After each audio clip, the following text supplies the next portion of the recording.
She was an alien executioner, but the human's mercy awakened something deep within her.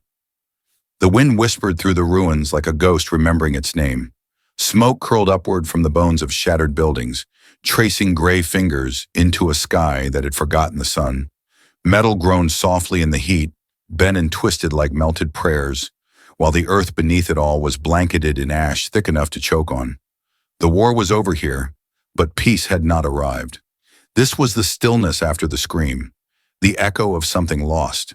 In the heart of this graveyard, she knelt. Lyra Cade, once a commander in the feared Alari execution guard, now little more than a prisoner with bruises across her skin like ink stains on a forgotten canvas. Her skin, a pale shimmering turquoise, was smeared with soot and dried blood. Her long, whip-like tail lay motionless behind her, its scales dull in the fading light. Two thin, curved horns arched back from her forehead, one cracked near the tip. Her eyes, once glowing gold and sharp as shattered glass, were dimmed with exhaustion. A trace of fear remained in them, buried deep, but it was pride that refused to let her look away. Her knees pressed into the ashen ground. Her arms were tied behind her back with rough cord, the fibers biting into her skin. Every breath came with effort. Not from the physical pain, she was trained to endure far worse, but from the silence. There were no shouts, no gunfire, no orders. Just the soft hiss of wind through the ruins and the steady rhythm of her own pulse in her ears. And then she heard him, heavy footsteps, deliberate and calm, approaching from behind. Not rushed, not violent. Each step fell like a drumbeat echoing in a tomb. She didn't turn, didn't flinch. She had heard the stories. Humans didn't take prisoners. Humans didn't offer mercy. They destroyed what they conquered and buried what remained. That was the truth told among her kind. And now, kneeling in the rubble of a city she once swore to burn, Lyra believed it more than ever. So she braced, for the barrel of a rifle pressed to the back of her skull, for the cold end of a blade, for the final end. But none of that came. Instead, the human stopped beside her. She dared a glance upward. He stood tall, armor worn and cracked, the dull gray of his chest plate covered in old blood. One glove was torn at the fingers. A strange metallic device hung loosely in his left hand. His face was half covered in soot and shadow, but his eyes, deep-set and unreadable, met hers and held them. He didn't speak.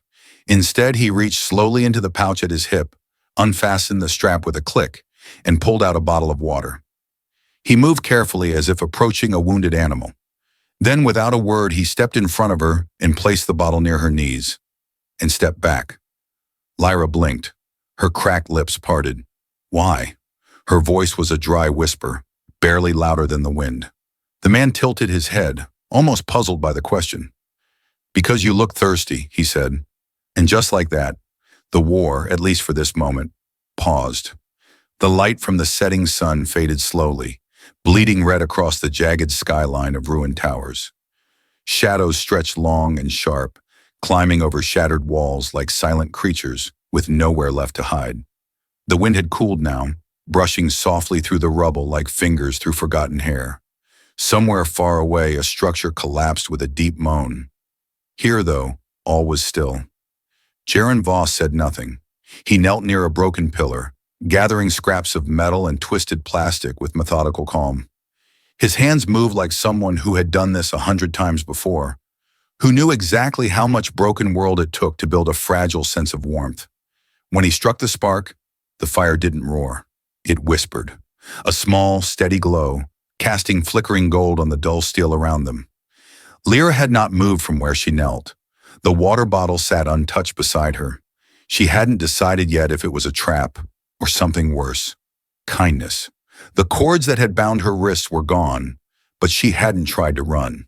Not because she trusted him, but because the war had burned every last piece of her strength. And maybe, just maybe, because some part of her wanted to understand. Jaren didn't chain her, didn't question her, didn't even seem to be watching her. He just sat by the fire, helmet resting beside him, eyes lost somewhere in the flames. She studied him through narrowed eyes. His features were strong, worn by time and ash, but it was the way he sat that confused her most. He was a soldier, yes, That much was clear in every movement. But not a conqueror. Not a man basking in the glow of a captured enemy. No, he looked tired. Not physically, but soul tired. The kind of tired that went bone deep and never really left. "Are you mocking me?" Lyra finally asked. Her voice cracked on the word mocking, like it had forgotten how to carry anger. Jaren glanced at her, expression unreadable. "No," he said simply. "Then what is this? A trick?" "No trick." "Then what?" He stirred the fire with a stick, paused, and answered quietly. "A second chance." Lyra blinked. The words didn't make sense. In her world, second chances didn't exist. You failed once. You vanished. Second chances were stories told to children who didn't live long enough to become soldiers. "You're human," she said. "We're enemies." "Maybe. Maybe not. You should have killed me." "You had your chance too," he replied. She flinched slightly.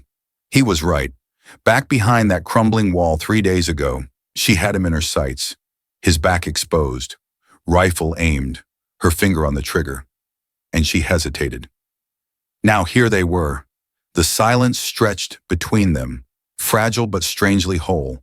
Not peace, not trust, just something else, like the first breath after being underwater too long. Later, as the fire dimmed into glowing coals, Lyra shifted slightly. Her body ached, her muscles stiff, but she didn't lie down. Sleep felt like something stolen. Her mind spun with questions, with confusion, with a name. "What's your name?" The words slipped out before she realized she had spoken them. "Jaren," he said. "You can call me Jaren." She repeated it under her breath like a secret. "Jaren." He nodded gently. "What's yours?" he asked. She hesitated. "Lyra," she said at last. "Lyra Cade." They both nodded once, like soldiers acknowledging a quiet truth neither fully understood. Above them, the sky turned from dark purple to deep black. Far off in the clouds, a tiny drone blinked red, then vanished into the silence. Somewhere above the world, a voice crackled inside a command ship. "We found her." "And she's with a human," another voice replied coldly. "Then bring them both in, dead or alive." They walked in silence, the kind of silence that pressed against the skin and settled in the bones. Not awkward, not forced, just the silence of two people who had too much to say and no idea where to begin. The city behind them had fallen into shadow, its skeleton swallowed by the dusk. Each broken street they passed looked the same. Blackened pavement, twisted girders, scorched signs written in languages no one would ever read again. Lyra walked a few paces behind Jaren, her steps light but deliberate. Her tail moved slowly behind her, brushing dust from the stones. She watched him closely, memorizing the way he moved. He checked corners, watched rooftops, paused near open spaces. Not paranoid, trained, efficient. She recognized the behavior. It was her own. Once. "Where are we going?" she asked. Jaren didn't stop walking. "North side," he said. "There's a tunnel there. Leads out of the blast zone." She narrowed her eyes. "You're leading me somewhere safe. That's the idea." "Why?" Jaren glanced back over his shoulder. Just for a moment. Then he kept walking. He didn't answer. Lyra hated that. She hated how calm he was, how unreadable. She had spent years learning to see through lies, to read the twitch of an eye or the tremble of a voice. But Jaren gave her nothing, and still he had not tried to harm her. Not once. And that unsettled her more than any weapon. They passed a shattered vending station. Most of it was melted down to scrap, but Jaren stopped, kicked at the panel, and pried open the broken door. Inside, he found 2 half-melted energy bars still wrapped in their foil. He handed one to her without looking. She took it, slowly. Her fingers brushed his glove. Cold. "This doesn't make sense," she muttered. "Humans don't help people like me." "I'm not people," Jaren said softly. She frowned. "Then what are you?" He looked at her, really looked. Eyes quiet, steady, tired. "Tired," he said. She didn't have a response for that. They walked on, crossing a collapsed bridge made of bone-white steel. The wind picked up again, dry and sharp. Somewhere ahead, an old transmission tower leaned sideways like it had been too tired to keep standing. Birds didn't fly here. Nothing moved except the wind and them. They turned down an alley choked with debris. At the far end, a sound, a faint, high whimper. Lyra froze. Her hand moved to her waist out of habit, though there was no weapon there. She felt naked without her plasma blade. Jaren raised a hand, signaling her to wait. "Stay back," he said. He stepped forward. Behind a shattered hover cart, a small figure crouched, trembling. A child. Pale blue skin, thin limbs, big glassy eyes. Not human. Maybe Kryn or a variant. No more than 7 cycles old. When the boy saw Jaren, he tried to crawl away, scraping his leg over a pile of broken glass. Blood followed. "Wait," Lyra said. "Don't move." The boy froze. His eyes locked on hers, seeing the color of her skin, the curve of her horns. Recognition. "We're not here to hurt you," she said gently. Jaren knelt beside him and reached into his bag. He pulled out a strip of cloth and a small light beacon. With slow, precise hands, he wrapped the boy's leg and activated the beacon. "This will guide the rescue bots," he said. "Someone will find you." Lyra watched quietly, and something inside her shifted. Just a little. "He didn't have to help that child," she said as they walked again. "I know. He wasn't human." "Neither are you," Jaren replied. "And I helped you." She looked away, her jaw clenched, her steps heavier. "Why?" Jaren paused mid-stride, looked around at the ruined city. "Because I remember what it's like to be forgotten." They didn't speak again for hours. The checkpoint building was nothing more than a hollow shell, its walls scorched, its windows shattered. The roof had caved in long ago, but the rear corridor still held enough shelter from the wind to pass for safety. Dust blanketed everything. Old bones rested in the corner, long since forgotten. A faded flag hung limply from a rusted pole, the symbol on it scorched and unreadable. Jaren swept the area with a scanner, checking for drones. Nothing. He nodded once and slid down against the wall, his rifle resting loosely across his lap. He didn't speak. Lyra entered slowly, her steps echoing against the cracked floor. Her eyes scanned the ceiling first, old habit, then the shadows in the corners, then him. She sat across from him, folding her legs beneath her, her tail coiled protectively around one side of her body.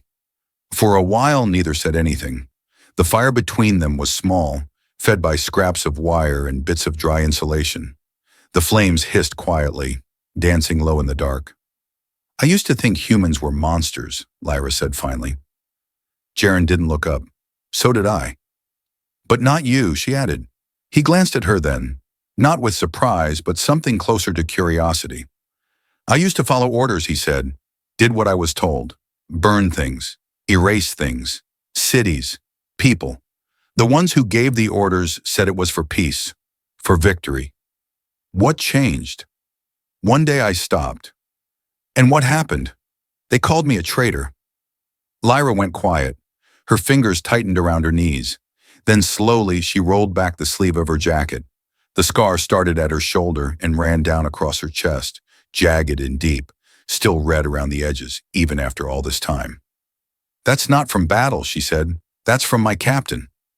Jaren's eyes narrowed, but he said nothing. "I was ordered to execute a human child," Lyra continued. "The boy was unarmed, terrified, hiding under rubble. My captain told me to make an example of him. I said no." Her voice didn't shake, but something behind it did. "They turned on me," she said, "hunted me, stripped my rank, called me a disgrace." Jaren leaned forward, resting his arms on his knees. "Then maybe," he said, "we're not so different." The words landed heavier than either of them expected. Outside, the wind picked up, whistling low through the cracks in the walls. Somewhere out in the ruins, a piece of metal clanged softly against stone. The world had not stopped moving just because they had. Jaren shifted his gaze toward the ceiling. "I used to run Black Ops. No names, no questions, just missions. I followed orders until one day I was told to fire on an unarmed ship, a transport, full of civilians." He pulled up the sleeve of his jacket. A long burned scar stretched down his arm, dark and uneven. They gave me that for refusing. Said I broke the code. So you ran? No, Jaren said. I just stopped fighting for people who stopped being human. Lyra looked at him, really looked. In the flickering light, his face seemed older. Not in years, but in something deeper, like a man who had lived too many lives and survived too many endings. I was told your kind doesn't feel guilt, she said. Jaren gave a half smile. Whoever told you that didn't look close enough. And what do you see now, she asked. He held her gaze. Someone who feels too much. The fire between them burned low, but it warmed the space more than any words could. For the first time since the war began, Lyra didn't feel like she had to be anything. Not a soldier, not a weapon. Just someone sitting across from someone else who had every reason to hate her and didn't. In the distance, too far to hear, a drone stirred in the sky and turned toward the canyon. Night had fallen in full, and with it came a cold that crept under skin and through bone. The air in the canyon changed. It no longer whispered. It listened. Still, expectant, like the earth itself was holding its breath. Lyra sat by the fire, her hands open near the flames, soaking in the warmth. The embers danced in her golden eyes. Her horns cast soft shadows across the dirt. She had removed her armor jacket, revealing thin layers beneath, her tail flicking slowly across the ground behind her, in a rhythm as slow and deliberate as her thoughts. Jaren stood near the canyon wall, looking up. Stars, she said quietly. Yeah. You recognize them? Some of them. From before everything changed.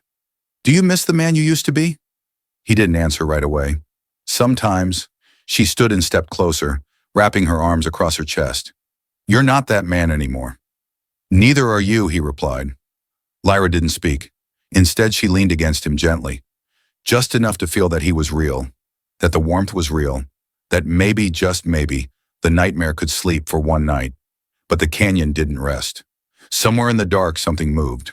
A scraping sound, soft and low, like stone dragged across stone. Then silence. Lyra tensed. Jaren's body stiffened against hers. He reached down without a word, picked up his knife and turned toward the dark. What is it? She whispered. Don't know. But his voice was tight now, pulled taut like a wire ready to snap. They moved together, slow and silent. Lyra's tail curled behind her, balancing each step. Her senses, dulled by exhaustion moments ago, were now sharp, focused. Then she saw them. Two glowing blue eyes in the dark. Then another pair, and another. The canyon edge flickered to life with movement. Bone dogs, Lyra said under her breath. Jaren nodded. They're not here to clean the dead tonight, he muttered. The first one charged. It came fast, too fast, metal limbs tearing across the stone, jaws wide, teeth spinning like saws. Jaren raised his rifle and fired. Sparks exploded from the creature's side, sending it tumbling. Another came from the left. Lyra spun and kicked, her heel slamming into its face, sending it skidding into a rock. The third leapt, straight at her throat. She didn't scream, but Jaren was already there. He grabbed it mid-air, slammed it to the ground, and drove his blade through the gap in its armored neck. It shuddered once, then stopped. They moved together now, without speaking, without planning. It was instinct, muscle memory, a rhythm that made no sense and yet felt older than war itself. One lunged at Lyra from the side. She ducked and rolled, grabbing a broken spear from the ruins and jabbing it through the creature's back. Another circled Jaren, too fast to aim. Lyra threw her spear. It caught the beast in the leg. Not a kill, but enough. Jaren turned and finished it. They stood back to back now, their breath ragged, their hands shaking, their clothes torn, blood on their arms, smoke on their skin. Then, stillness. The last bone dog backed away, growling low, its blue eyes dimming. It turned and vanished into the dark as quickly as it came. Silence again, except for the fire crackling quietly, like it had watched everything and chosen not to judge. You fight like a soldier, Jaren said. I was a soldier. He handed her a bandage from his pack.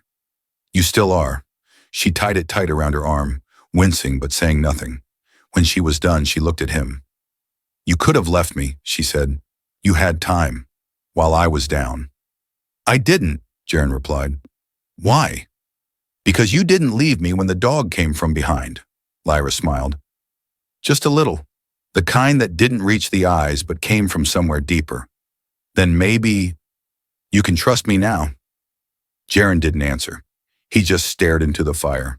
Far above them, a drone hovered silently, its lens glowing red.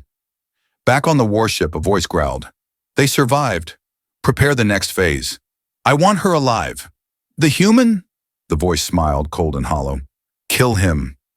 The fire was burning low again, a small pool of warmth flickering at the edge of the canyon's heart.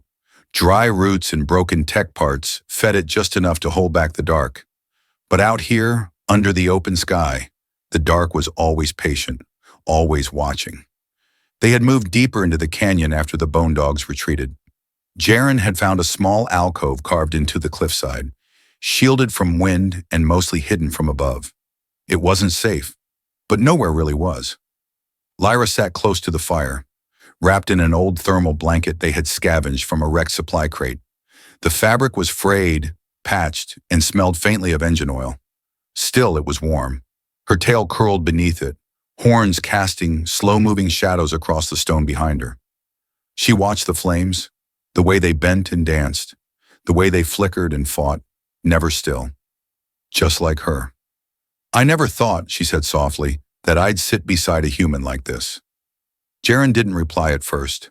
And I never thought, he said finally, that an alien would share my fire. They both gave a faint, tired smile. Not joy, just understanding. Do you ever think about what comes after all this? She asked. He nodded slowly. Quiet, peace, maybe even sleep. She let out a breath. It wasn't a laugh, not really, but it was the closest she had come in years. I haven't slept in peace since before the war. Maybe that changes now, he said. But they both knew better. In the shadows beyond the firelight, something moved, small, crawling, watching. Neither of them noticed. Not yet.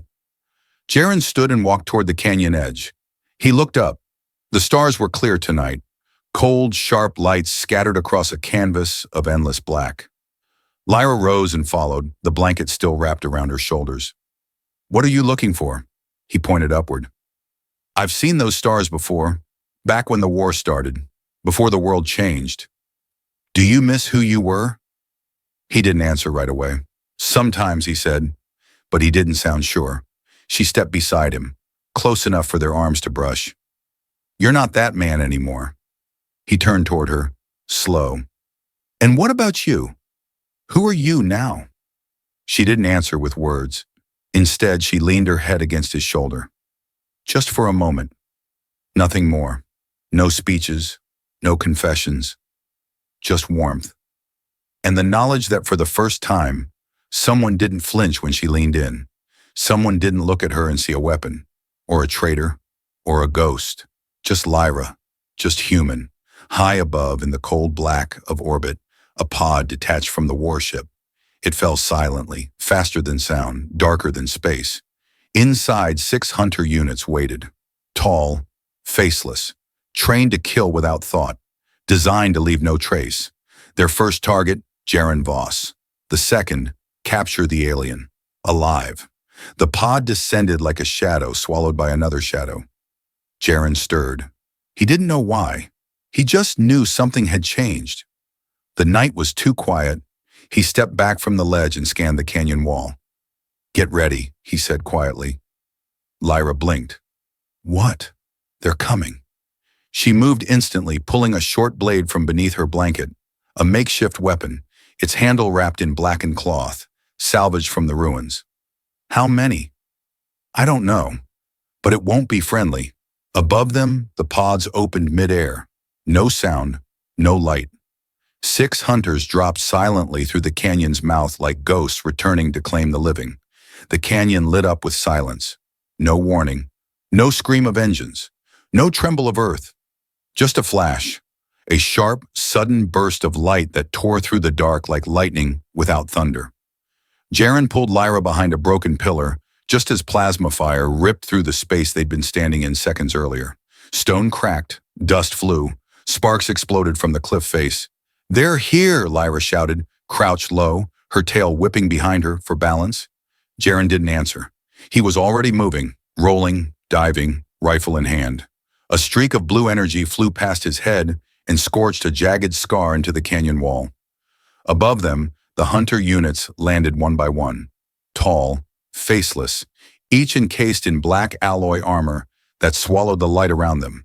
They moved without sound, without hesitation, built for one thing only: termination.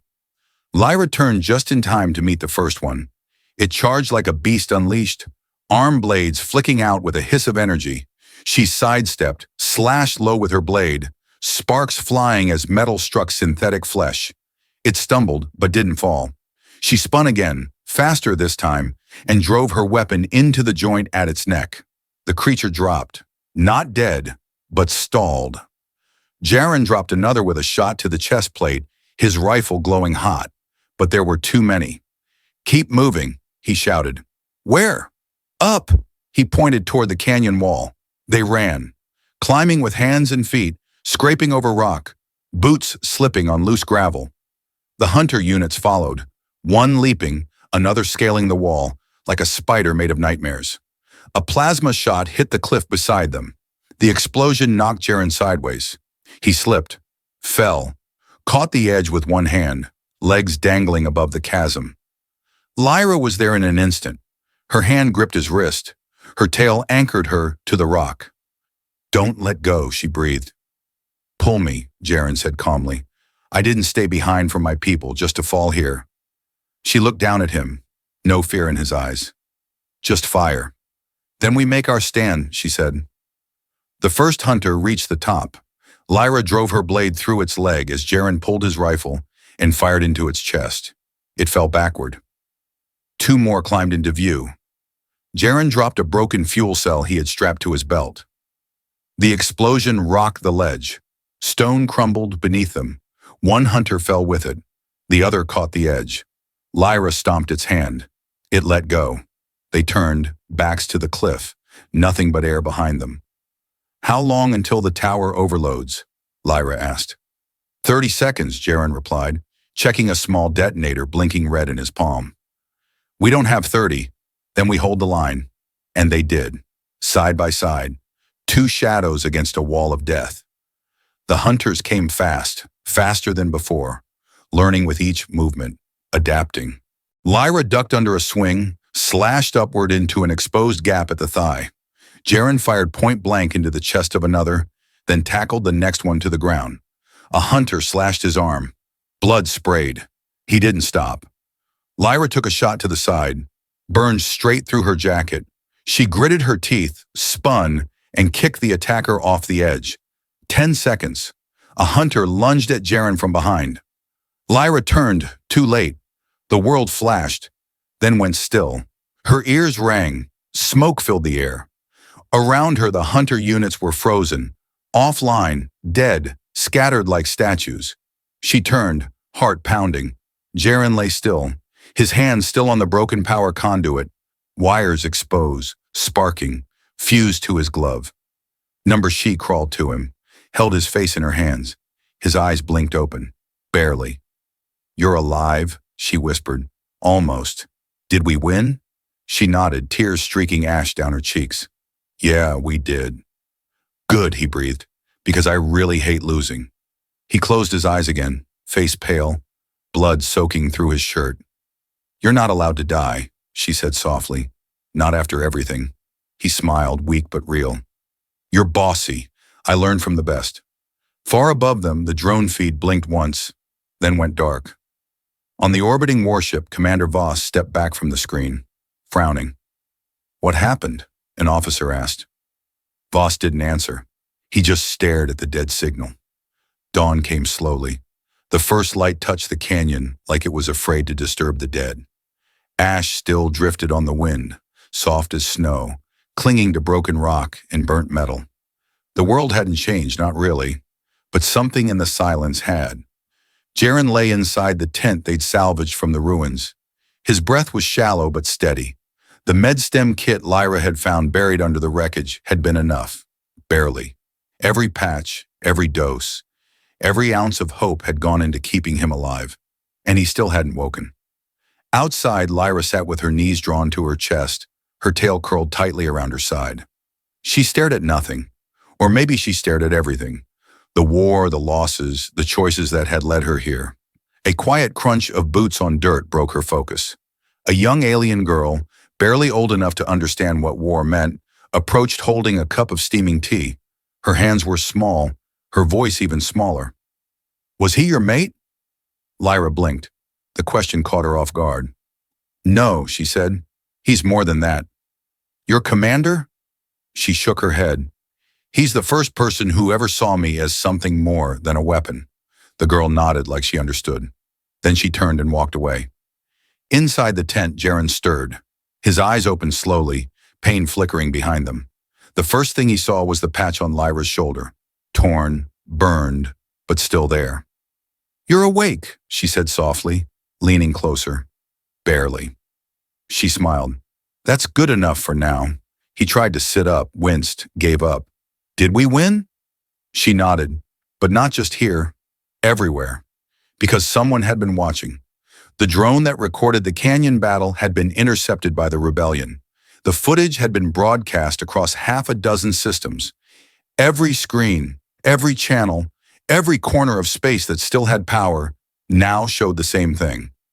Jaren Voss, standing with a woman the galaxy once called a butcher. Lyra Cade, not killing, not burning, but saving him. In one clip, her voice rang out clearly, her face lit by fire. "We didn't ask for war. We just refused to be puppets." That line echoed across news feeds, inside political chambers, in refugee camps and soldier barracks. The story spread like a spark on dry grass, and the galaxy listened. Somewhere far from the ruins, in a rebel safe zone deep underground, a group of children painted Jaren's face on a cracked wall. But they didn't paint him with a rifle. They painted him with his hand outstretched, open, helping. Lyra stood beside that wall later, watching in silence. A medic walked up beside her. "He didn't even want this," she said quietly. "And that's why he deserves it," the medic replied. Back in the canyon, Jaren handed her something from his chest pocket, a small, smooth metal disc. "You dropped this," he said. She looked at it. It was her family's sigil, once burned off her armor. A symbol she thought she'd never carry again. She reached to return it, but he gently pushed her hand away. "Keep it. You earned it." They stood for a moment. No fireworks, no crowds. Just two people who had seen too much and still chose to believe. When the ship came to pick them up, Lyra didn't wave goodbye. She just watched it rise, disappearing into the morning sky. "Thank you, friend," she whispered. Weeks later, in a quiet desert town on a fringe planet, a traveler helped a stranger fix a broken wheel. He asked for nothing in return. He didn't give his name. But when the wind shifted and the light caught his face just right, you could almost see the fire, and maybe, just maybe, the beginning of something that could grow. Because mercy once given doesn't disappear. It echoes, and if you listen closely, you might still hear it.